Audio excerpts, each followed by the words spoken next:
Pak Ustadz Danu, keluhan saya pinggang di atas punggung belah kiri suka nyeri. Kadang turun ke... Sebentar, pinggang di atas punggung itu yang mana nih? Maksudnya apa ini? Saya itu seriusan, makanya bingung. Pinggang di atas punggung. Punggung sebelah kiri suka sakit. Kadang Ya. pindah ke bawah pinggang. Terus Ya. yang kedua,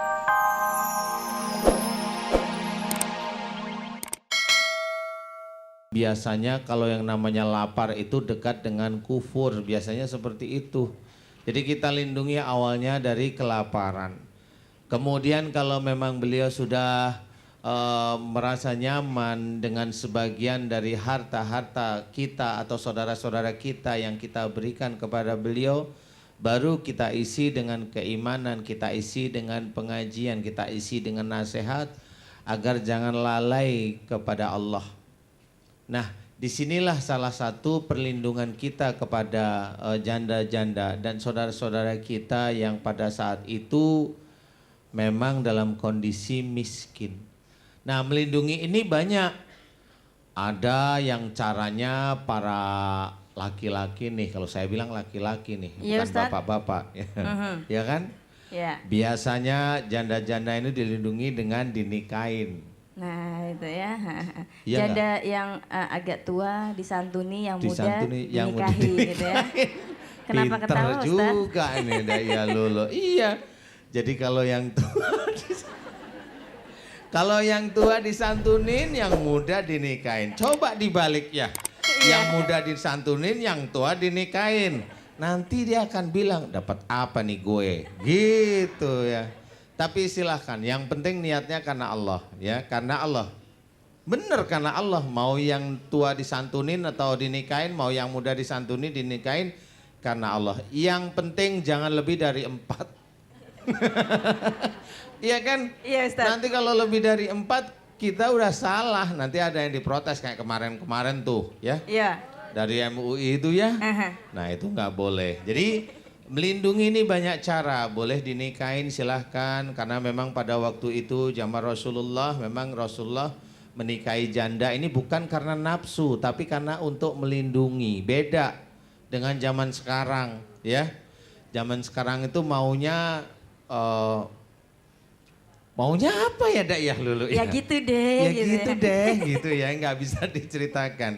Jadi intinya perlindungan kepada para janda dan saudara kita yang miskin harus benar-benar karena Allah. Kalau memang mau nikahin, bilang sama istrinya, itu lebih tertib, lebih baik kan. Memang kalau yang namanya menikahi orang lain atau janda, walaupun dalam sahnya nikah itu memang tidak meminta izin dari istri, tetapi mbok yao kata orang Jawa, mbok yao ngomong sama istri. Karena kalau memang tidak ngomong dengan istri, yang ditakutkannya itu apa? Adalah dolim kita pada istri. Sebenarnya ke sana. Jadi intinya adalah silahkan mau melindungi dalam cara apapun, yang penting niatnya karena Allah. Ya, mudah-mudahan itu bisa menjadikan gambaran sehingga kita bisa faham bahwa salah satu adalah sebagian dari harta kita memang diperuntukkan bagi saudara kita yang meminta atau yang tidak meminta. Baik itu janda maupun saudara-saudara kita yang duafa. Iya Ustadz, amin ya Allah ya Rabbal Alamin. Terima kasih Ustadz. Subhanallah pemirsa yang dirahmati Allah, Bengkel Hati akan kembali lagi setelah pembacaan firman Allah yang berikut ini.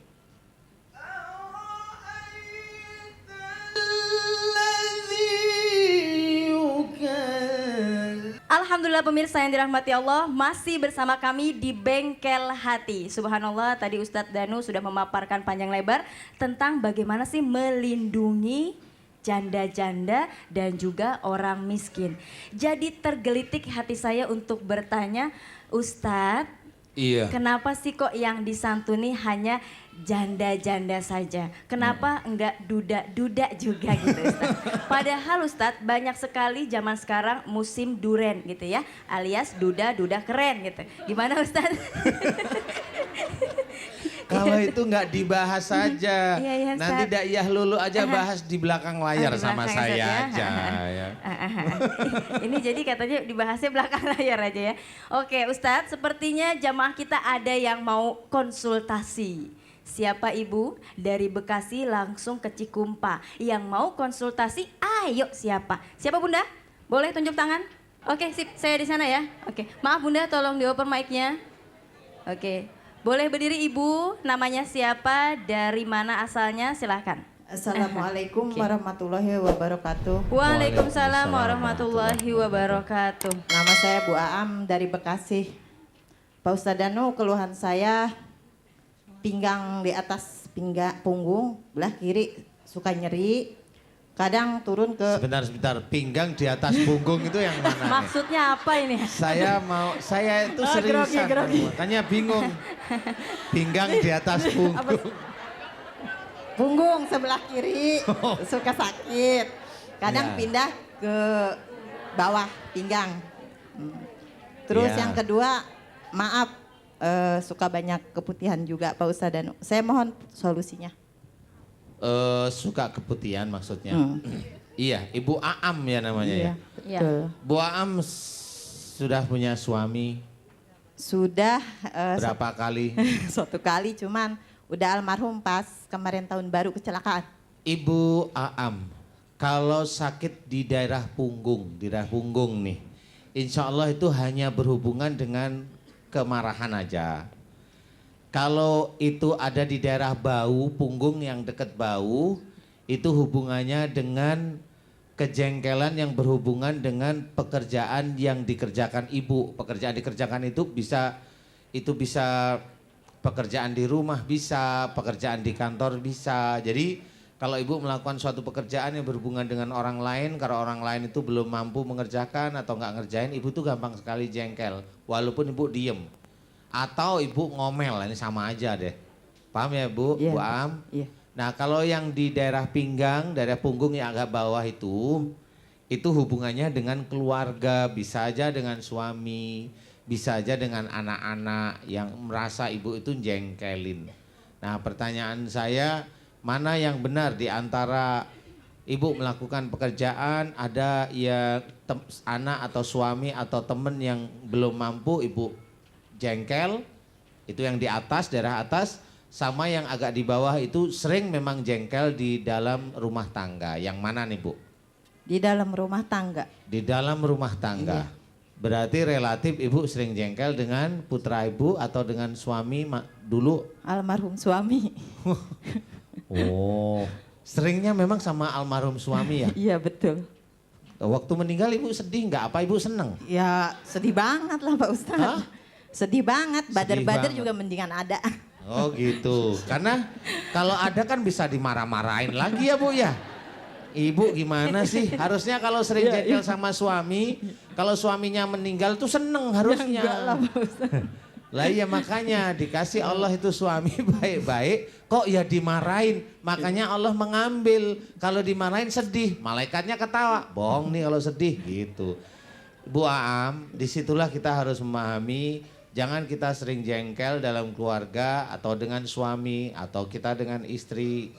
Kecuali kalau memang suami atau istri tersebut memang keluar dari syariat. Nah ini boleh kita itu kalau sudah begini saya harus memberikan nasihat semata-mata karena Allah. Jadi benar-benar karena Allah, bukan karena cinta, bukan karena nafsu, karena itu adalah nafsu duniawi biasa.